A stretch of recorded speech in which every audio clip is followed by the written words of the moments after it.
A good morning to you, wherever you are. And I want us to just go through some questions here in mathematics that I have been able to get from my students who are waiting for a particular examination in the course of next year.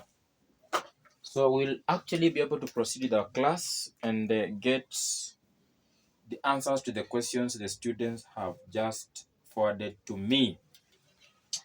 And I'll just proceed with the first question that I've gotten from these students. And this is question 1. I have been told in this question that a quantity V varies directly as the square of U. So a quantity V varies directly as the square of U. So V varies directly as the square of U and inversely as the cube root of W, and inversely as the cube root of W.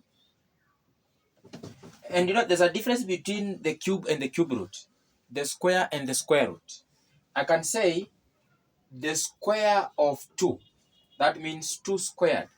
Or someone can say the square of 3. This is different from, or not equal to, the square root of 3. So this means the square of 3. So 3 squared, 3 raised to 2. This means the square root of 3. And you'll also be able to get this. This means the cube of 8, or 8 power 3, or 8 raised to 3. And this is different from the cube root of 8. And I know there are some students that get confused with these aspects in mathematics. The square root, the cube root. Squaring means you are taking that number or that value, then raising to 2. The square root means you have to look for a number that can get squared by itself to get the number given in the question. You see? And the cube of 8 means you're supposed to actually raise 8 to 3, or have 8 times 8 times 8. Or you can just say the cube root of 8 means the number you're going to get as your answer should be the answer that can get multiplied by itself 3 times for us to get that 8, which has been given in the question. So just like the way I've actually explained here, you can now know the difference between the square root, the cube root. So let's proceed. I'll actually be able to get back to the question. I've been told that V varies as the square of U and as the cube root of W. Now, we cannot be able to work out such a question in mathematics with that sign of variation. The symbol of what we have here as the symbol of variation cannot be able to get still retained in the question if we are actually supposed to get an answer to any of these variables given. So what do? We shall just say V is equal to then K U squared over the cube root of W. So K becomes our constant that can be able to connect those 3 variables, V, U, and W.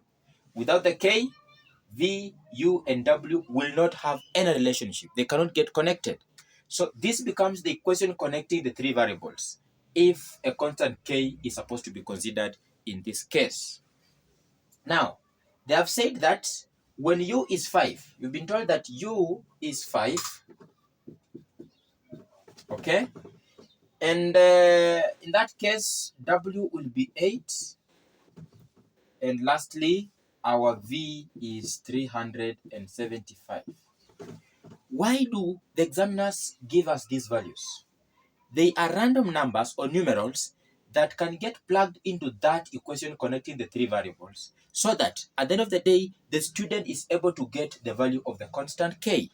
So we'll proceed and then have this. We shall say V, which is 375, is equal to K, the constant to be obtained, multiplied by U squared. Our U is 5, so we shall say 5 squared. Then this is divided by the cube root of W, and our W is 8. So this is going to help us get the value of the constant. We shall proceed.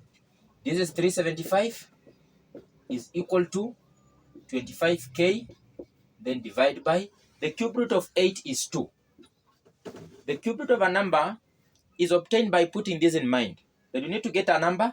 When that number you've actually gotten as your answer gets multiplied by itself 3 times, you should be able to give you the number in question.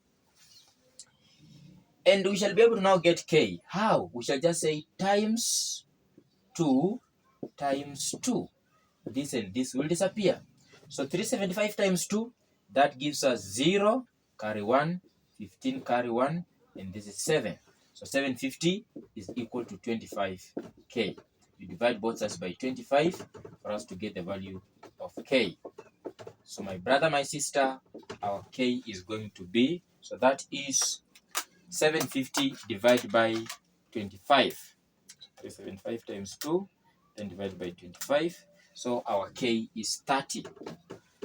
So if k is 30, and the examiner asks you to get the equation connecting v, u, and w, how then will someone write down the equation connecting v, u, and w?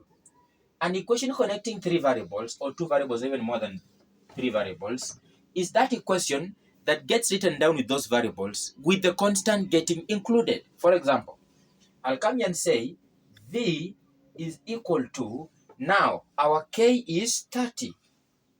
Now we say 30, then u squared, then this is divided by the cube root of w. That becomes the equation connecting v, u, and w. Thank you so much, and you're most welcome in our next lesson.